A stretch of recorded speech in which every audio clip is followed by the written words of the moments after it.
오늘 우리가 보게 되는 데살로니가 전서는 데살로니가에 모인 교회에게 보낸 편지입니다. 이 데살로니가는 로마 제국 직전에 이제 그 전체 동양과 서양을 아우르는 큰 나라가 하나 있었죠. 마케도니아 왕국입니다. 그 왕국의 수도였습니다. 그래서 이제 예전처럼 아닐지라도 여전히 굉장한 그 영화 가운데 있는 그런 도시입니다. 당연히 지정학적으로는 통치와 무역을 하기에 굉장히 좋은 요충지에 이 도시가 위치하고 있습니다. 그래서 인구가 한 10만 명이 넘었다라고 하는데요.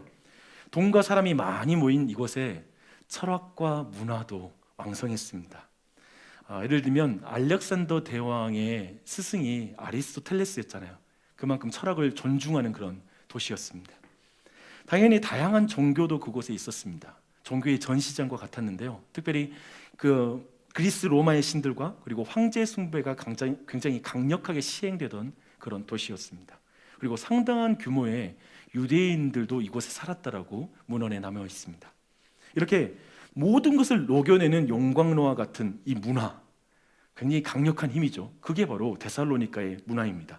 근데 그곳에 당연히 그 문화는 바울과 실라가 이곳에 이제 선교를 진행했는데요. 당연히 그 선교 사역에 영향을 주었습니다. 먼저 굉장히 긍정적인 영향을 줬어요. 생각해 보세요. 오늘날에도 마찬가지인데요. 어떤 새로운 문물의 수용적인 곳에 복음이 굉장히 쉽게 전달되거나 또 강력하게 영향을 끼치는 경우가 있습니다. 바로 그런 곳이어서 약 한 달의 짧은 사역을 통해서 이곳에 교회가 세워졌어요. 굉장히 짧은 시간이죠. 사실은 정확히 말하면 세일이라고 말합니다. 3주 정도 사역을 통해서 교회가 세워졌습니다. 수용성은 복음에 대한 긍정적 반응으로 이어진 것입니다. 하지만 긍정적인 면만 있는 게 아니에요. 수용성이 좋다는 말은 다른 것도 다 받아들이는 거거든요. 그렇죠? 모든 종교가 건드리지 말아야 될 영린이 한 가지 있는데요. 이 지역에 황제 외에 다른 왕을 언급하면 안 돼요. 그렇죠? 그런데 복음은 뭐냐면 예수 그리스도가 왕이라고 고백하니까 이 문제 때문에 사도 바울이 3주 이상의 사역을 하지 못하고 결국 이 지역에서 다른 지역으로 피신하게 됩니다. 근데 이제 이런 데살로니가의 문화, 이런 문화 자체는 이후에 세워지는 그 교회에도 끊임없이 영향을 끼치게 됩니다. 부정적인 영향이에요. 무엇보다도 박해가 멈추질 않습니다. 계속적으로 이 교회를 향한 박해가 있습니다. 특별히 박해 가운데 매우 영향력 있는 인물이 예기치 못한 죽음을 당한 것으로 보입니다.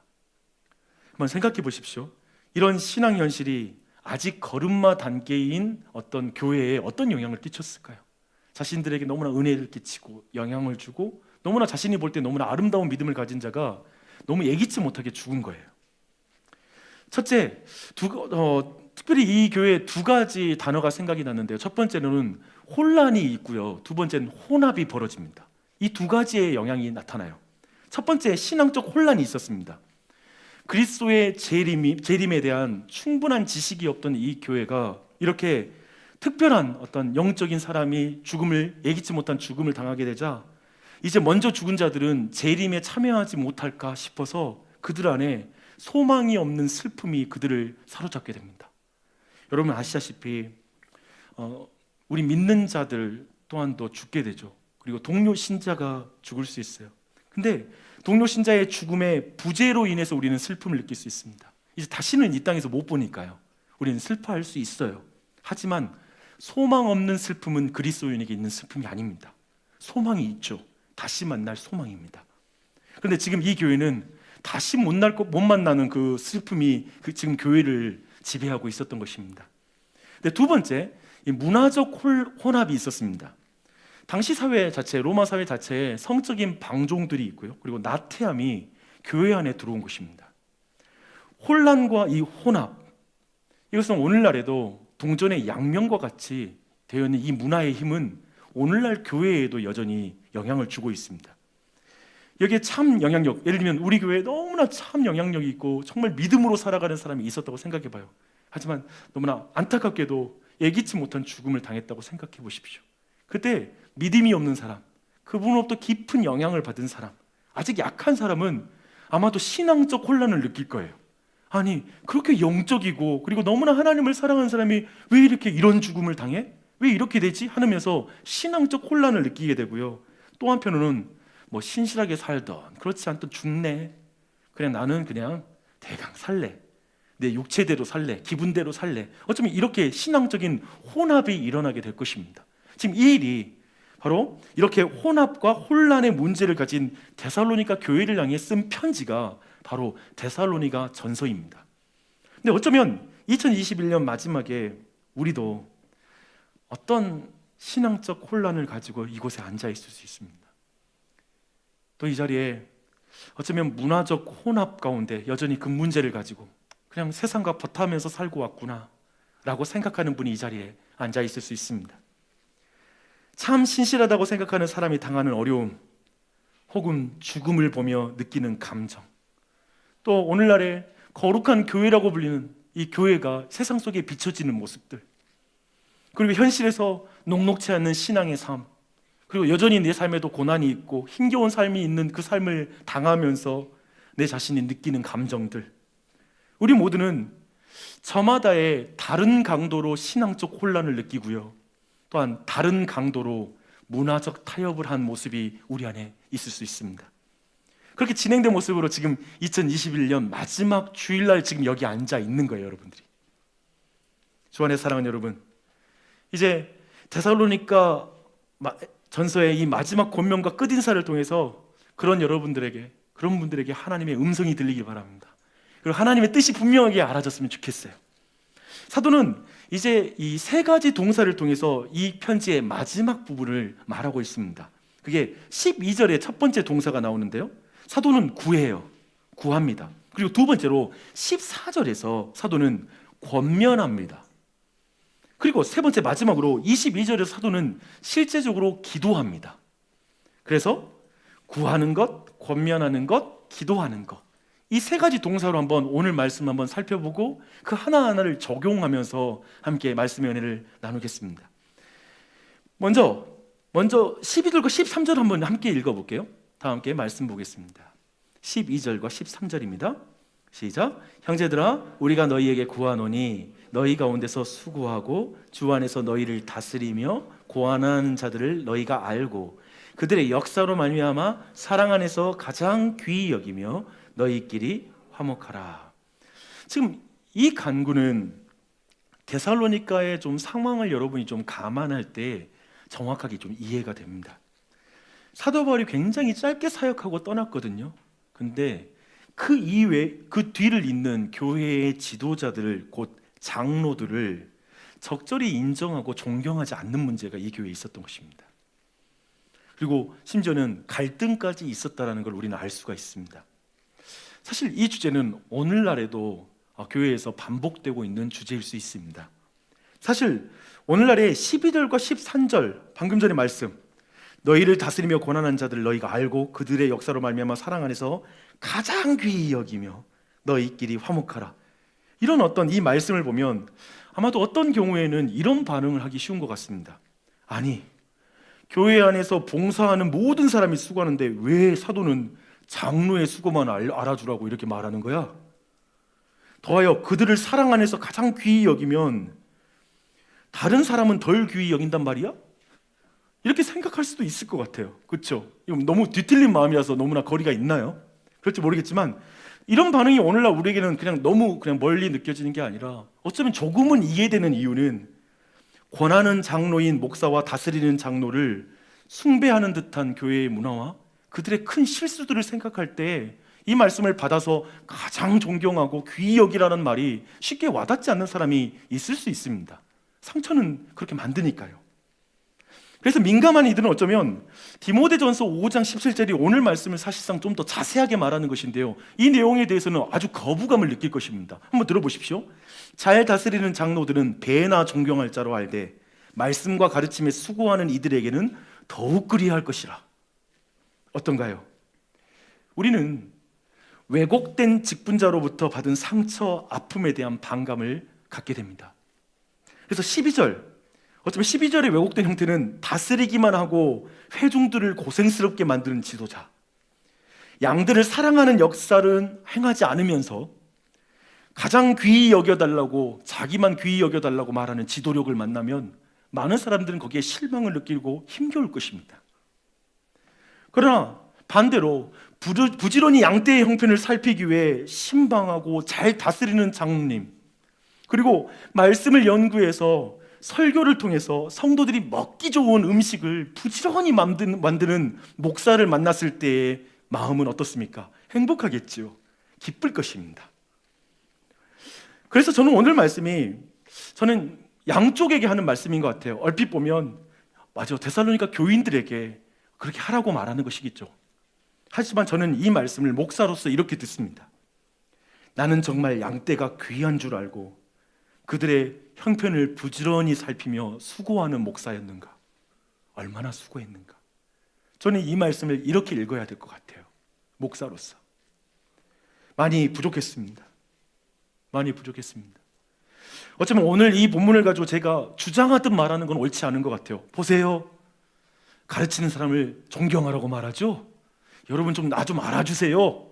그 당연한 거예요 라고 내가 주장하듯 말씀을 말하는 건 성경적이지 않다고 생각합니다. 다만 여러분에게 정말 이 말씀을 바르게 듣고 행하는 책임 또한 또 있다라는 것 또한 제가 말씀드리고 싶습니다. 말씀을 의지해 담대하게 여러분에게 좀 몇 가지 적용적으로 구합니다. 먼저 한 해 동안 수고한 목양 섬김의 수고를 알아주십시오. 이들은 한 해 동안 금요일 저녁이 없는 한 해를 보냈습니다. 숫자를 센 분이 계시더라고요. 40몇 주를 모였더라고요. 그래서 모일 때마다 밤 10시 가까이 넘을 때까지 모였었어요. 정말 금요일 저녁이 거의 없었죠. 알아주십시오. 또한 마을장의 수고를 알아주십시오. 코로나 상황은 너무 힘들었습니다. 코로나 상황에서 모임이 진행되고 또 진행되지 않아도 마음이 무거웠을 것입니다. 또한 한편 잘 모이는 경우도, 그리고 또 모이지 못할 땐 자기 능력을 탓하며 힘들었을 것입니다. 여러분, 그들의 수고를 알아주십시오. 또한 각 교육부서의 부장 선생님과 선생님의 그 사랑의 수고를 꼭 알아주십시오. 그리고 교회 안에 다양한 봉사자들이 있습니다. 그 봉사자들의 모든 모습들을 알아주십시오. 그리고 감사를 표현해 주십시오. 여러분, 인생을 좀 살아보면 알지 않습니까? 잘하고 탁월해서만 알아주는 게 아니에요. 그게 아니라 그 자리에 지켜주고 버텨주는 것만으로도 고맙다고 말해야 돼요. 특별히 우리는 우리 부모님에게 그걸 고백하는 것 같아요. 우리도 완벽한 부모님 아니잖아요. 부족했을 거 아닙니까? 그래도 알잖아요. 그게 얼마나 어려운 자리인지. 그래서 감사를 표현하겠죠. 또한 박 목사만이 아니라 모든 교역자들의 수고를 좀 알아주십시오. 그리고 감사를 표현해 주십시오. 그래서 오늘 여러분에게 한 가지 좀 적용하고 싶어요. 그리고 여러분에게 제안하고 싶어요. 오늘 그들에게 모두에게 전화 한 통, 문자 한 통 좀 보내주십시오. 수고했다고, 고맙다라고 이렇게 표현해 주십시오. 알아주십시오. 또한 차 한 잔, 밥 한 끼 사주십시오. 시간을 내세요. 저는 그게 참 귀한 것 같아요. 그렇게 화목하라고 오늘 말씀 말하고 있습니다. 그렇게 화목하십시오. 이것이 사도의 첫 번째 간구입니다. 첫 번째 간구. 이제 두 번째 사도의 권면을 보도록 하겠습니다. 근데 이것의 원어가 파라칼레오라는 단어입니다. 근데 이 칼레오가 성령님을 말할 때 파라클레토스라고 부르거든요. 그러니까 이 말에서 성령님이 나왔어요. 파생했어요. 그 표현을 했어요. 근데 이어지는 내용을 보면 그 의미가 우리가 좀 이해가 됩니다. 14절부터 한번 18절까지 한번 봐볼게요.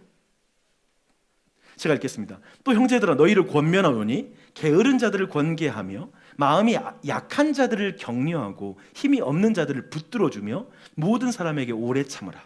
삼가 누가 누구에게든지 악으로 악을 갚지 말게 하고 서로 대하든지 모든 사람을 대하든지 항상 선을 따르라. 항상 기뻐하라. 쉬지 말고 기도하라. 범사에 감사하라. 이것이 그리스도 예수 안에서 너희를 향하신 하나님의 뜻이니라. 지금 사도는 그리스도 안에서 교회를 향한 하나님의 뜻을 지금 말씀하고 있습니다. 근데 크게 두 가지로 이 하나님의 뜻을 정리할 수 있거든요. 근데 지금 그 두 가지 뜻을 먼저 보기 전에 먼저 우리가 이걸 살피기 전에 가져야 될 꼭 생각해 둘 것이 있습니다. 그걸 먼저 말씀드리겠습니다. 우리는 일반적으로 항상 기뻐하라, 쉬지 말고 기도하라, 범사에 감사하라, 이 세 가지 트리오만 그리스도 예수 안에서 너희를 향하신 하나님의 뜻이라고 알고 있어요. 왜냐하면 외워버렸잖아요. 그렇게. 그렇죠? 너무 익숙한 거예요. 근데 사실 최소 14절 이후 내용 전체가 그리스도 안에서 너희를 향한 하나님의 뜻입니다. 그렇게 봐야 돼요. 두 번째 우리가 기억해야 될 게 뭐냐면, 우리가 기뻐하라, 기도하라, 감사를 우리는 굉장히 개인의 뜻으로 굉장히 이해하고 개인적 적용에 머물러 있었습니다. 그러니까 개인이 해야 될 일인 거죠. 맞는 말이에요. 하지만 오늘 본문의 1차적으로는 이것은 교회를 향한 명령입니다. 그러니까 너희들이 교회를 볼 때 이렇게 하라는 거예요. 이런 명령이라는 걸 주목할 필요가 있습니다. 그러면 한번 이제 두 가지 하나님의 뜻이 있다고 했는데요, 그 첫 번째 뜻부터 한번 보겠습니다. 14절을 보면 사실 이 모든 사람에게 오래 참으라 라는 것이 바로 첫 번째 하나님의 뜻입니다.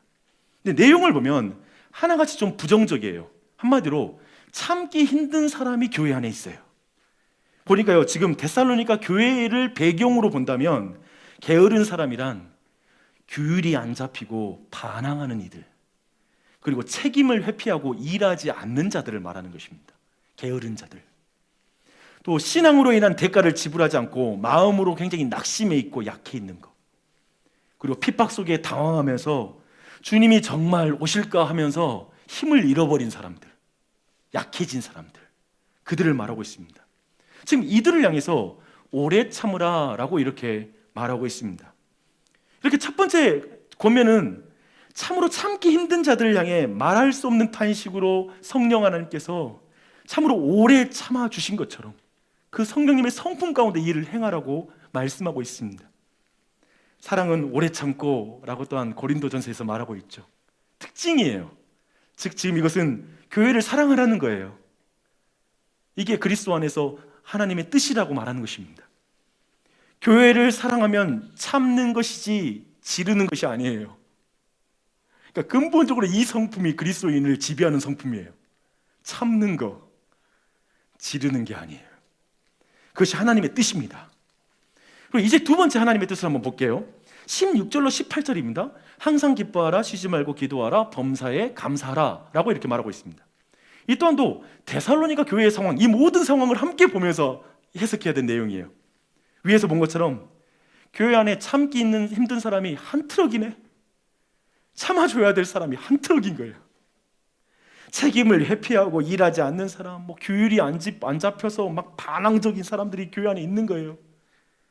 고난 앞에 마음이 무너지고 약해서 침체된 사람들이 교회 안에 막 넘쳐나는 거예요. 교회에서 참기 힘들고 답답한 이들이 있는 것입니다. 그래서 어쩌면 가만히 보고 있으면, 그 사람들 보고 있으면 항상 슬픈 상황, 쉬지 않고 원망이 나오는 상황, 범사의 불평이 나오는 상황, 이 상황인 거죠. 그렇죠? 지금 이 모든 것. 그런데 그리스도 안에서 그런 교회를 향한 하나님의 뜻이 뭐냐면, 항상 기뻐하라, 쉬지 말고 기도하라, 범사에 감사해라. 이게 그리스도 안에서 너희를 향하신 하나님의 뜻이니라 라고 이렇게 말씀하고 있습니다. 여러분 이 명령에 여러분 뭘 느낍니까? 사실 여러분이 이 명령을 개인적으로 적용할 때에도 여러분이 느끼는 느낌이 있습니다. 그건 뭐냐면, 우리네 삶도 늘 기뻐할 수 없는 문제가 가득합니다. 2021년 어떠셨어요? 어쩌면 가정, 부부관계, 그리고 교회 안에서 여러 회사 상황, 기뻐할 수 없는 이유가 너무 많은 거예요. 또 기도를 막고 있는 답답한 문제들이 많은 거야. 기도가 안 나오는 상황들 가운데 있을 수 있고, 불평할 수밖에 없는 문제들이 너무 많은 거예요. 생각대로 된 게 하나도 없네. 한 해를 돌아보니까 어쩌면 이런 마음 가운데 이 자리에 나와 있는 사람도 있을 수 있어요. 여러분, 이 상황 이렇게 보니까 좀 명령이 달라 보이죠, 그렇죠? 정리해 보겠습니다. 데살로니가 교회는 참기 힘든 사람, 기뻐하기 힘든 사람, 기도하기 싫은 사람, 감사하기 싫은 사람들이 있는 교회입니다. 그런데 그리스도 안에서 교회를 향한 하나님의 뜻은 그런 사람을 오래 참는 사랑으로 사랑하고, 기뻐하고, 위에서 기도하고, 그리고 감사하는 것입니다. 이 은혜가 있길 바랍니다. 근데 이런 하나님의 뜻을 굉장히, 이 삶을 선명하게 설명하는 게 15절이 나와요. 이런 삶의 근본적인 태도예요. 삼가 누가 누구에게든지 악으로 악을 갚지 말게 하고, 서로 대하든지 모든 사람을 대하든지 항상 선을 따르라. 게으른 사람, 마음이 약한 사람, 힘이 없는 사람은 단순히 약자가 아니라 악자라는 것을 기억하셔야 돼요. 악한 사람들입니다. 여기서 말하는 그런 의미가 있습니다. 그러나 그것을 악으로 갚지 말라는 거예요. 악으로 갚지 말아라. 게으른 사람을 기뻐하고 마음이 약한 사람을 위해 기도하고 힘이 없는 사람을 감사하는 것, 사랑받기 별로 합당하지 않은 사람을 사랑해 주는 것, 그게 하나님의 뜻이니라. 그게 악을 선으로 갚는 거야 라고 이렇게 말씀하고 있고, 그것이 바로 그리스도 안에서 너희를 향한 하나님의 뜻이라고 지금 말씀하고 있습니다. 어때요? 맞아요. 그거 참 좋은 말 맞아. 이거 교회에 왔으니까 이런 말 들어야지, 그런 말이 듣는 내용이긴 해요. 그런데 이게 얼마나 어려운지 몰라요. 사람이 할 수 있는 일이 아니에요. 여러분, 한 사람에 대한 여러분 선입견 생기면 몇 년을 가요. 교회에서도 누구 한 사람 미워하면 한 달, 두 달, 세 달 마음이 닫혀지고 예배를 드려도 은혜가 안 돼요. 쉽게 시험에 들어요. 그거 하나, 작은 행동 하나 품으려면 얼마나 어려운지 몰라요. 이해가 잘 안 되거든. 시험에 빠지는 경우 부지기수예요. 교회를 다녀도 목사가 되어도 이렇더라고요. 그 사람이 나를 그렇게 대한다면 나도 그렇게 대하지. 나는 강한 사람에게는 강하고 약한 사람에게는 약해. 약간 멋있는 말이죠. 그 뭐냐면 나는 강한 사람에게 비굴하지 않고 약한 사람에게는 굉장히 친절하다라는 말을 하는 건데, 그렇게 성경적이지 않아요. 이런 것일 수 있어요. 교만한 사람은 내가 내려보듯 말할 것이고, 내가 겸손한 사람은 내가 완전히 높여줄 거야. 나 그런 사람이야. 이런 말을 당연하듯 합니다. 우리 모두 악을 악으로 갚지 않고 악을 선으로 갚으라는 명령에 귀는 익숙하지만 우리의 마음과 삶은 익숙하지가 않습니다. 이거 굉장히 어렵더라고요. 쉽지 않아요. 어떤 이들은 아마도 이 말씀 앞에, 어쩌면 이 하나님 뜻 앞에 끓어오르는 분노로, 내가 왜 그렇게 살아야 되는데? 내가 뭐가 부족해서? 그것이 정말 그리스도 안에서 나를 향한 하나님의 뜻인지 정말 묻고 싶군요. 저는 그걸 원치 않거든요. 그건 제 뜻이 아니거든요. 하나님이 내 뜻도 아닌 걸 왜 그렇게 하나님 뜻이라고 강요해요? 라고 토로할 수 있어요.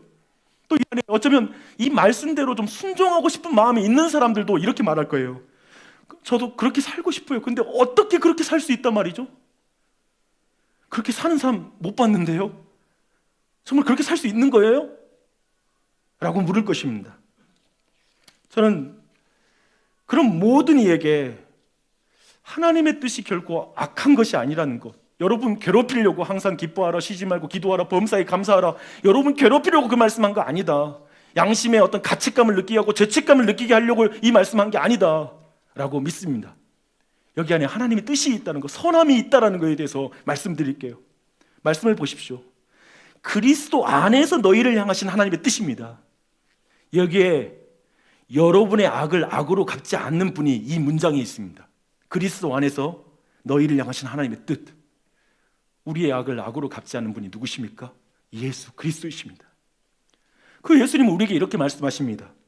나는 너희의 죄악, 곧 죄가 없는 나를 십자가에 못 박은 그 악을 악으로 갚지 않았단다.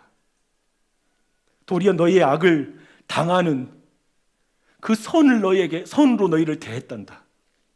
그래서 나는 너희의 악을 바꾸어 너희를 구원하는 참된 선을 이룬 하나님이란다. 구원자란다. 주님이 이렇게 말씀하십니다. 그리스도인은 우리의 악을 바꾸어 선을 이루신 예수 그리스도를 믿는 자가 그리스도인입니다. 그 그리스도 안에 있는 자가 그리스도인입니다. 그래서 그분 안에 이것이 하나님의 뜻인 것입니다. 악을 악으로 갚지 않고 선을 갚는 게 하나님의 뜻인 거예요. 주님을 따르기로 하고 우리 자신도 게으를 때가 있었을 것입니다. 2021년도에 얼마나 자주 우리는 게을렀습니까? 우리는 얼마나 자주 마음이 약해지고 힘을 잃어버렸는지 모릅니다. 남들은 모르죠. 다들 나보고 열심히 살았다고 말하죠. 수고했다고 말할지 모르지만 나는 정말 게으른 거, 주님 앞에 얼마나 게을렀는지, 내가 얼마나 약했는지, 그리고 얼마나 내 마음이 부족했는지 알 것입니다. 그때마다 우리는 누구의 도움을 받습니까? 예수 그리스도. 그때마다 우리는 누구의 도움을 받습니까? 로마서 8장 26절로 28절 말씀 이렇습니다. 이와 같이 성령도 우리의 연약함을 도우시나니 우리는 마땅히 기도할 바를 알지 못하나 오직 성령이 말할 수 없는 탄식으로 우리를 위하여 친히 간구하시느니라. 마음을 살피시는 이가 성령의 생각을 아시나니 이는 성령이 하나님의 뜻대로 성도를 위하여 간구하심이라. 우리가 알거니와 하나님을 사랑하는 자 곧 그 뜻대로 부르심을 입은 자들에게는 모든 것이 합력하여 선을 이루느니라. 여기 이 말씀이 나와요. 악을 선으로 바꾸시는 성령 하나님, 그분의 은혜로 게으른 우리, 마음이 약한 우리, 육신이 약한 우리 여기에 있습니다. 그러니 참기 힘든 교회를 오래 참아라. 그들을 항상 기뻐하고 쉬지 말고 기도하고 범사에 감사하라. 주님과 성령이 너희에게 하신 것이 하나님의 뜻이라고 믿는다면 그렇게 그들에게 행하는 것이 그리스도 예수 안에서 너희를 향한 하나님의 뜻이니라. 이렇게 말씀하는 것입니다.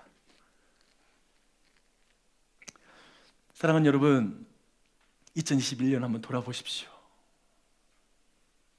여유를 갖고 한번 돌아보는 시간을 가지셨으면 좋겠어요. 사실 교회의 목사와 여러 직분자에게 서운함을 느낀 순간 오래 있었을 것입니다. 아쉬움을 갖는 순간, 어떤 분들은 상처받는 순간도 있었을 것입니다. 양떼를 부지런히 살피는 것처럼 느껴지지 않으니까 받는 마음이었죠. 말씀의 양식을 잘 준비하지 않고 불실하게 준비한다는 느낌을 받을 때에도 우리는 그것을 느낄 수 있습니다. 최소한 다른 사람은 몰라도 내가 그렇게 느끼는 것이죠. 목사로서 한 해 동안 돌아보니까요, 게으르고 순간순간 마음이 약해지고 힘을 잃었던 순간이 없다고 말할 수 없습니다. 그런 순간이 있었습니다. 남들이 뭐라고 해도 저는 알아요. 내가 얼마나 부족했는지 알아요. 여러분은 그런 목사를 보고 어쩌면 우리 교회 목양 섬김이 분들도 그런 걸 느끼면서 한 해를 보냈을 거예요. 저랑 같은 느낌. 또 여러분 마을장님들도 다 그렇게 느꼈을 거예요. 저와 같은 느낌, 부족한 느낌. 내가 너무 게을렀구나. 더 열심히 했어야 되는데, 내가 더 힘을 냈어야 되는데 그러지 못한 것으로 마음을 아파하실 것입니다. 그런 연약감을 봐요. 다들 그걸 봐요. 여러분 어떠세요? 모두? 여러분 모두 어떠세요? 지난 한 해 동안 여러분의 삶은 어땠습니까? 여러분도 게으르고 마음이 약해지고 제자의 삶에 대한 부담을 느낀 나머지 힘을 잃을 때가 있지 않았습니까? 여러분 이걸 너무 교회적으로만 적용했나요? 다르게 말해볼게요. 가정 안에서 아버지로서, 어머니로서 얼마나 자주 게으르고 그리고 마음이 약해지고 그리고 힘을 잃었습니까? 일단 교회를 보니까 아들과 딸로서 우리도 아들, 딸이잖아요. 근데 부모님이 계시고 너무나 몸이 아프시고 힘드신데 멀리 떨어져 있으면서 어떻게 하지 못하고 발을 동동 구르는 지체들이 참 많았어요. 너무 마음이 아팠어요. 근데 다들 이렇게 느끼는 거예요. 다 마음으로만 걱정하지 실제로 난 가서 돌보지도 않는 자라고. 이렇게 말하면서 그냥 힘들어하는 거예요. 정말 마음이 있다면 내가 올라갈 텐데. 우리 모두 세상 속의 신자로서 어떻게 느끼셨습니까? 어떤 혼란과 혼합의 삶을 살지 않았습니까? 그걸 느끼는 거죠. 자기를 볼 때 너무 게으르고 마음이 약해지고 힘을 잃었던 한 해 아니었나? 내가 정말 그리스도인으로서 세상에서 살았나? 그런 상황에서 우리는 생각이 들어요. 우리는 교회든지 가정이든지 모든 상황에서 모든 관계에 대해서 내가 왜 그렇게 귀히 여기지 못했을까? 그런 아쉬움이 남아요. 내가 좀 더 존경해주지 못한 것에 대해서 아쉬워요. 또 옆에서 계속 권면해주지 못했던 사람들이 있는 거예요. 옆에서 좀 더 격려해줘야 될 사람이 있었는데 격려를 못해준 거야. 그냥 너무 피곤해서. 좀 내가 옆에서 붙들어줘야 될 약한 자들이 있었어요. 내가 좀 오래 참아줘야 될 사람이 있었는데 화를 낸 거예요. 그런 것이 너무나 속상한 거예요. 기뻐해 주지도 못하고 기도해 주지도 못하고 감사하지 못한 순간들이 어쩌면 오늘 떠오를 수 있어요. 말씀을 들을 때 그것이 생각날 수 있어요. 저는 이 자리에 혹시 서 계시면, 저는 그런 마음으로 말씀 준비할 때 이런 걸 제가 썼다라는 것은 제가 이런 생각을 했어요. 근데 어쩌면 저와 같이 이런 자리에 서 계신 분이 계시라면 우리 모두는 사도를 통해서 우리를 바라보시는 하나님의 따뜻한 시선을 한번 느껴보셨으면 좋겠어요. 오늘 말씀이 얼마나 따뜻한 말씀인지 아셔야 돼요. 이렇게 말씀하시는 거예요. 너희 안에 수고한 자들을 내가 알아주셨으면 좋겠구나. 내가 수고한 것을 안다. 교회 안에서 직분자들을 알아주렴. 가정 안에서 남편의 수고 좀 알아줘. 아내의 수고 좀 알아줘. 세상 속에서도 앞에서 이끄는 자들의 수고를 알아주는 너희가 됐으면 좋겠구나. 그들이 완벽해서가 아니란다. 그들이 잘해서만 그들을 알아주는 것이 아니란다. 너의 악을 악으로 갚지 않는 내가 너 안에 있기 때문에 그렇단다. 너는 나를 따라 악을 선으로 갚는 제자이기 때문에 그렇단다.